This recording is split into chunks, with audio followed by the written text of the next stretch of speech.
คือทีดี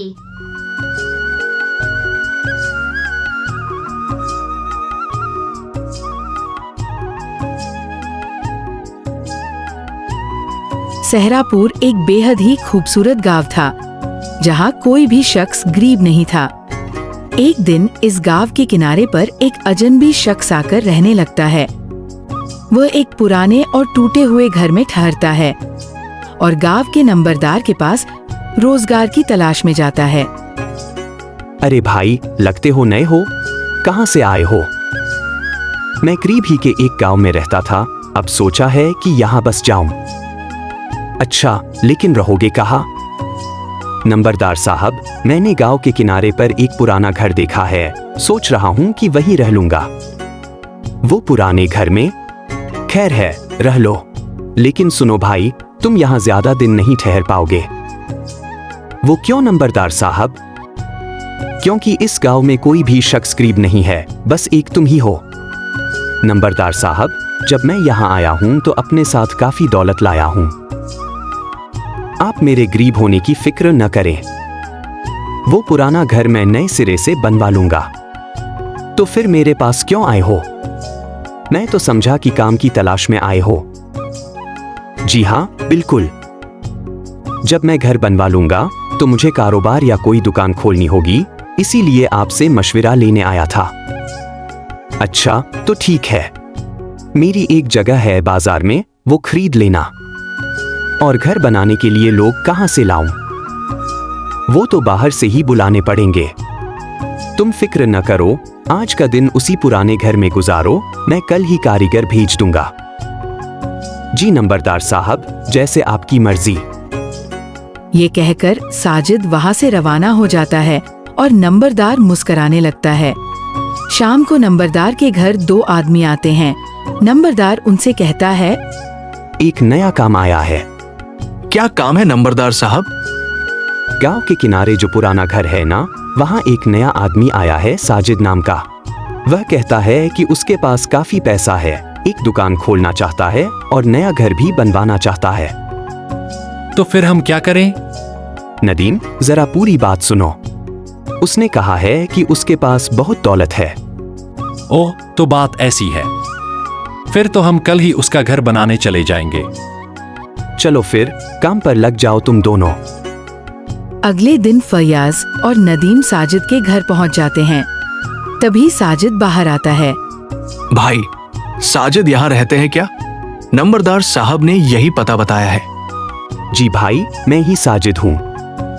यह घर मैंने लिया है। फयाज और नदीम घर के अंदर जाते ही एक पुराना सा संदूक और कपड़ों की एक गठरी देखते हैं। आप बस इसे ठीक से बनवा दें और पैसों की फिक्र मत करें, काम पूरा होते ही आपको दे दूंगा।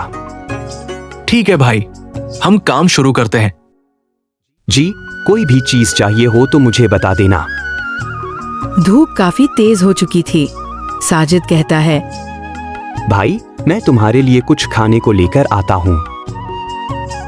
जी भाई, भूख तो लग रही है, आप आइए, तब तक हम आज का काम पूरा कर लेंगे। ठीक है, मैं अभी आया।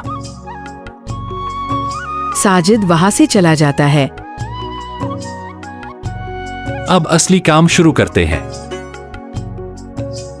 काम तो आते ही हो गया था। देखो, बस एक संदूक है। तो खजाना इसी संदूक में होगा। चलो खोलते हैं। वे दोनों संदूक खोलते हैं और देखते हैं कि उसमें सोने चांदी के सिक्के भरे हैं।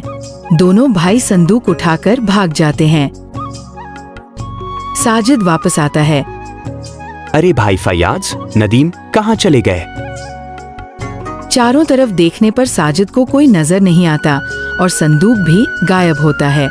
वह रोने लगता है। वह नंबरदार के पास पहुंचता है। क्या हुआ साजिद भाई, तुम रो क्यों रहे हो? नंबरदार साहब, सब लुट गया। जिन दो लोगों को आपने भेजा था, उन्होंने मेरी पूरी जमा पूंजी चुरा ली। क्या? ये कैसे हो सकता है? कितने पैसे थे उसमें? मेरी सारी जिंदगी की कमाई थी। नंबरदार पानी लेने के लिए जैसे ही उठता है, उसके थैले से एक सोने का सिक्का गिर जाता है। साजिद उसे देख लेता है। यह तो मेरा सिक्का है, यानी आप भी शरीक हैं? मेरे पैसे वापस करो। अच्छा, तुम्हें पता चल ही गया। आ जाओ फैयाज और नदीम। फयाज और नदीम बाहर आ जाते हैं। तुम तीनों मिले हुए हो। चुप कर जा भाई, इतनी दौलत का लालच अच्छा नहीं होता। हमने तेरा बोझ हल्का किया है, ले जाओ इसे बाहर। फयाज और नदीम उसे बाहर निकाल देते हैं। साजिद रोता हुआ जंगल की तरफ जाता है। वहाँ एक फकीर आता है।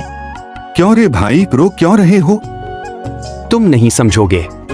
एक फकीर दूसरे को न समझे तो बेकार है। साजिद अपनी जेब से आखिरी कुछ सिक्के निकालकर फकीर को दे देता है। बस यही बचे थे मेरे पास, सारे दे दिए। खुद के लिए कुछ नहीं बचाया। मैंने खाना खा लिया है, तुम खा लेना। ठीक है, तुम्हें इनाम में एक महल मिलेगा। क्या? फकीर एक संदूक देता है। इसमें बेशुमार दौलत है, लेकिन अगर कोई दूसरा इसे खोलेगा तो वह कैद हो जाएगा। शुक्रिया महाराज। साजिद हाथ जोड़कर फकीर को सलाम करता है। जब वो वापस अपने पुराने घर आता है तो वह एक महल बन चुका होता है। यह तो वाकई महल है। थोड़ी देर बाद दरवाजे पर दस्तक होती है। साजिद दरवाजा खोलता है।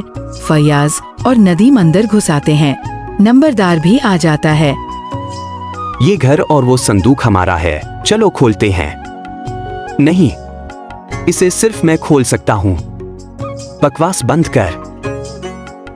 वे तीनों संदूक खोलते हैं और वो संदूक उन्हें निगल लेता है। साजिद परेशान हो जाता है। जब वह दोबारा संदूक खोलता है तो उसमें हीरों और जवाहरातों के सिवा कुछ नहीं होता। वे तीनों कहाँ गए, किसी को मालूम नहीं। साजिद उस रहस्यमयी महल में रहने लगता है।